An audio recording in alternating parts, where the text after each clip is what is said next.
त्र्यंबकेश्वर तालुक्यातील पंचायत समितीच्या आगामी निवडणुकीत वाघेरा गणाकडे सगळ्यांचे लक्ष लागले आहे। या गणात राष्ट्रवादी काँग्रेस अजित पवार गटकडून तब्बल 10 उमेदवार इच्छुक असल्याने चुरस वाढली असली तरी जनतेच्या मनात एकच नाव आहे, ते म्हणजे देवनाथ बेंडकोळी। गेल्या 10 वर्षांपासून समाजकारणात सक्रिय असलेले तरुण तडफदार नेतृत्व म्हणजे ओळखले जाणारे बेंडकोळी यांनी विकासाभिमुख दृष्टिकोनातून जनतेचा विश्वास संपादन केलेला आहे। गावोगावी भेटी देत नागरिकांच्या अडचणी जाणून घेत त्यांचे निराकरण करण्यासाठी त्यांनी घेतलेला पुढाकार जनतेच्या मनात ठसतो आहे। त्यांचा प्रामाणिकपणा आणि कार्यतत्पर वृत्तीमुळे मतदारांमध्ये त्यांच्याविषयी उत्साहाचे वातावरण आहे। आगामी निवडणुकीत वाघेरा गणातून देवनाथ बेंडकोळी यांना मोठ्या मताधिक्याने निवडून देऊ असा निर्धार मतदारांनी व्यक्त केला आहे।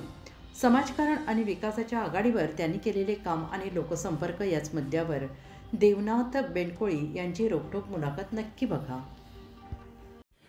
संपूर्ण महाराष्ट्रामध्ये स्थानिक स्वराज्य संस्थांचे बिगुल वाजल्यानंतर अनेक इच्छुक या ठिकाणी निवडणुकीमध्ये रिंगणात उतरताना आपल्याला पाहावयास मिळत आहेत। आपल्यासोबत त्र्यंबकेश्वर तालुक्यातील वाघेरी गणातील उमेदवार देवनाथ बेंडकोळी आपल्यासोबत आहेत।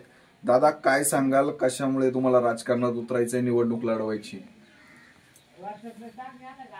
राजकारण येण्याचं असं म्हणजे कारण आमचं काही घरनं राजकारण नाही, पण मग गणामध्ये असं मी म्हणजे प्रश्न उद्भवले की एक शैक्षणिक भाग मागासलेला आहे आणि युवा पिढी शैक्षणिक मार्गाकडे न जाता ते एक संघटनेकडे म्हणावं का एखाद्या राजकारणीकडे जास्त कल दिसतो, तर त्यांना एक शैक्षणिक कार्य पुढे नेण्याचं काम मी करेल। आणि बरेचसे रस्ते म्हणजे बऱ्यापैकी पाण्याचा प्रश्न आहे, तर पाण्याचा प्रश्न मार्गी लावू आणि जास्त आम्ही शैक्षणिक कामावरती भर देऊ आणि त्याच्या विरुद्ध लढण्याचा प्रयत्न करू आम्ही। नक्कीच आपला हा जो भाग आहे, हा आदिवासी बहुल भाग आहे, या लोकांचे अनेक प्रश्न आहेत, तर कशा पद्धतीने प्रश्न सोडवाल?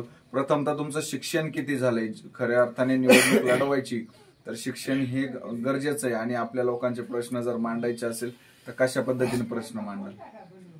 माझं शिक्षण TY ग्रॅज्युएट ग्रॅज्युएशन झालंय माझं पूर्ण, आणि शिक्षण पूर्ण असल्यामुळं मी बऱ्यापैकी प्रश्न मार्गी लावू शकतो। पंचायत समितीचे तिथं काही असं प्रकरण असतील, लोकांनी म्हणजे कोण प्रकरण असतील, आणि आमच्या आता खेडेगावात रस्ते विहिरीचे कामांचं पाणी प्रश्नाविषयी असेल, तहसीलदार जिल्हा परिषद तिकडे म्हणजे अशी कागदपत्री पाठपुरावा करून मी कामं मंजूर करून आणू शकतो, तेवढे संबंध आहेत आणि अभ्यास असल्यामुळे शिक्षण असल्यामुळे मी कामं करू शकतो, मला असं वाटतं। वाघेरा गणामध्ये काय काय समस्या तुम्हाला वाटतात आता सध्या तरी बऱ्यापैकी रस्त्यांच्या समस्या आहेत आणि पाण्याचा प्रश्न मोठ्यापैकी आहे, बऱ्यापैकी म्हणजे उद्भवला आहे, आणि जास्तीत जास्त शैक्षणिक कामाकडे लक्ष देण्याचं काम आहे। कारण नाही का बऱ्यापैकी मुलं अधुरं शिक्षण सोडून राजकारणाकडं, कोणी अल्पवयीन मुलं मुली लग्न करून पळतात, त्या गोष्टीची तुम्ही भर घालली आणि ते कुठे थांबवायचा प्रयत्न कराल असं।